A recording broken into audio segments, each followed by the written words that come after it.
अस्सलाम वालेकुम दोस्तों। इंडिया और साउथ अफ्रीका के दरमियान में जो टेस्ट मैचेस चल रहे हैं और पहले ही टेस्ट मैच साउथ अफ्रीका ने बीट कर दिया इंडिया को और इंडिया की होम ग्राउंड पे ईडन गार्डन कोलकाता में। सो ये जीत साउथ अफ्रीका को एक बहुत ही बड़ी जीत होगी, क्योंकि साउथ अफ्रीका ने पूरे 15 वर्ष के बाद जाके इंडिया में शिकस्त दी है। और ये जीत साउथ अफ्रीका के लिए बहुत ही ज़्यादा फ़ायदेमंद होगी, क्योंकि आगे आने वाले मैचों में टेस्ट में जिस तरह की साउथ अफ्रीका टीम बन के उभरी है, सो बीते कुछ लम्हों में, सो वो आप सभी को पता है, क्योंकि उन्होंने WTC का फाइनल भी जीता हुआ है।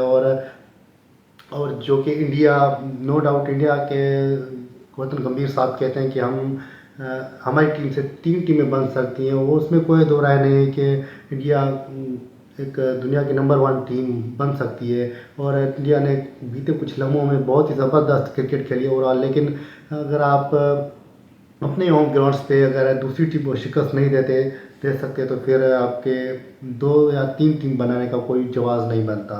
So overall at the time जो इंडिया की टीम खेल रही है, उसमें आप देख लें तो वन डाउन करने वर्ष सुंदर आ रहे हैं, तो फिर वहाँ पे आप समझ सकते हैं कि वहाँ पे कुछ ना कुछ गलतियाँ ज़रूर हो रही हैं। सो आज हम शुरू से बता दूं मैं आपको थोड़ी से इनिंग्स के बारे में।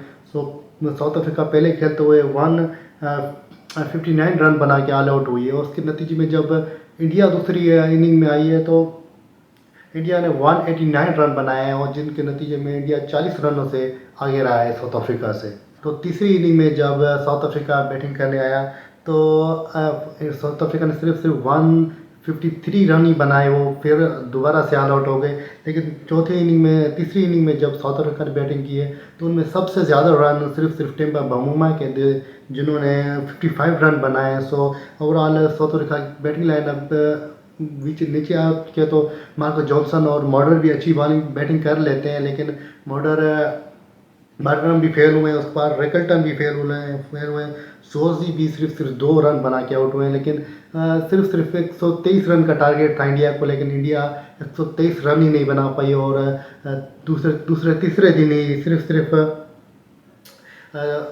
शिकस्त खा चुकी है। और बैटिंग की बात करें इंडिया की, तो जसवाल 0 पे डक पे आउट हुए, के राहुल भी सिर्फ 1 रन बना के आउट हुए हैं। उसके बाद नंबर 1 डाउन पे जो आ रहे हैं, वो वर्ष सुंदर आ रहे हैं। और वर्ष सुंदर जो कि एक प्रॉपर बॉलर है, आई थिंक कि उसको आपने 1 डाउन करना बेटर समझा। उसके बाद जोरेन ने 13 रन बनाए, उस पर ऋषभ पंत 2 रन बना के आउट हुए। रविचंद्र रविंद्रा और अक्षर पटेल, जो कि आप T20 में भी आपको ऊपर बैटिंग करते हुए नजर आते हैं। नो डाउट अक्षर पटेल और Ravindra Jadeja number 1 I think allrounder में शुमार होता है रविंद्रा का। लेकिन अगर आप टीम सिलेक्शन की बात करें, तो अगर आप 4 प्रॉपर बैटर लेके और 4 आप ऑलराउंडर्स लेके जाओगे, तो फिर आपके साथ यही होना है। क्योंकि अगर आपके पास 4 ऑलराउंडर्स होंगे, तो फिर आपके पास कोई बॉलर प्रॉपर नहीं बचता। और ऊपर आप बैटिंग की बात करें, तो बैटिंग ऑर्डर में भी आपका कोई बैटर्स नहीं बचता। सो इंडिया ने यही शिकस्त खाई, और इंडिया में ही जाके इंडिया को बीट करना वो साउथ अफ्रीका के लिए बहुत ही ज़्यादा बड़ी अचीवमेंट होगी। क्योंकि इंडिया बीते कुछ लम्हों में भी वो भी ज़बरदस्त क्रिकेट खेल रहे हैं ओवरऑल। और उसके बाद साउथ अफ्रीका भी एक आई थिंक कि बहुत ही तगड़ी टीम है, क्योंकि वो भी WTC का फाइनल जीते हुए हैं। और पाकिस्तान में आके जो 2 टेस्ट मैचेस जीते, 2 टेस्ट मैच खेले, लेकिन एक पाकिस्तान ने जीता और एक साउथ अफ्रीका ने जीत के टेस्ट तो टाई रहा, लेकिन उसका कोई रिजल्ट नहीं निकला।